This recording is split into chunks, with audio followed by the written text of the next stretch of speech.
C'era una volta, in un piccolo villaggio chiamato San Fele, un ragazzo di nome Giustino. Nato in una famiglia umile, Giustino cresceva con il cuore pieno di amore per gli altri. La sua famiglia si trasferì a Napoli, dove il giovane Giustino, a soli 18 anni, decise di dedicare la sua vita a Dio, entrando nella congregazione della Missione, conosciuta anche come Lazzaristi. Giustino divenne presto sacerdote e le sue parole riscaldavano i cuori di tutti. Era un uomo speciale, capace di spiegare la fede anche a chi non aveva mai studiato. Non solo predicava, ma aiutava anche a costruire nuove comunità, come quella di Monopoli e Lecce, dove dimostrò grande abilità come amministratore. Quando Napoli fu colpita da una terribile epidemia di colera, Giustino non si tirò indietro. Con grande coraggio e carità assisteva i malati, specialmente i poveri, portando conforto e speranza dove c'era più bisogno. Il suo cuore grande lo portava a compiere gesti straordinari di amore e compassione. Un giorno il destino chiamò Giustino lontano, verso terre sconosciute e pericolose. Fu inviato in Etiopia, un paese diviso e segnato da grandi difficoltà. Lì trovò una terra con poche risorse spirituali, dove la gente era diffidente verso i missionari occidentali. Ma Giustino non si scoraggiò. Studiò la cultura e le lingue del luogo, cercando di conquistare la fiducia delle persone con umiltà e disponibilità. Per avvicinarsi ancora di più al popolo etiope, Giustino adottò il loro stile di vita. Indossava abiti locali, viveva senza mobili, dormendo e sedendo per terra. Scriveva su piccoli pezzi di carta appoggiandosi sulle ginocchia. La sua semplicità e il suo rispetto per la cultura locale lo resero amato da molti.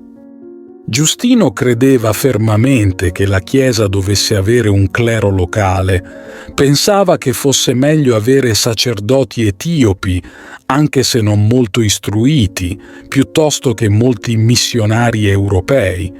Insisteva nell'osservare i riti locali anche nella celebrazione della messa. Questo suo approccio rispettoso gli guadagnò il rispetto e l'amore del popolo. Un giorno fu inviato in una missione importante ad Alessandria per chiedere la nomina di un nuovo vescovo per la Chiesa copta. Anche se il viaggio non ebbe il successo sperato, Giustino non perse la speranza. Continuò a lavorare instancabilmente per formare nuovi sacerdoti locali. La sua vita in Etiopia fu piena di sfide. Fu spesso costretto a nascondersi e a fuggire per evitare i pericoli. Ma anche nei momenti più difficili, Giustino non si arrese mai. Con umiltà e fede accettò di diventare vescovo in segreto, continuando a servire il popolo etiope con amore. Nel suo ultimo viaggio, Giustino contrasse una febbre nel deserto. Con il cuore pieno di amore per Dio e per il prossimo, affrontò la sua malattia con coraggio e serenità.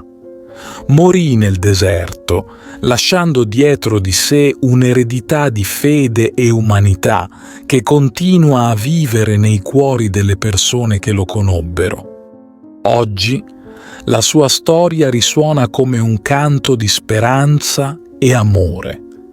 San Giustino de Jacobis è ricordato non solo come un grande missionario, ma come un uomo che ha portato luce in un mondo pieno di oscurità.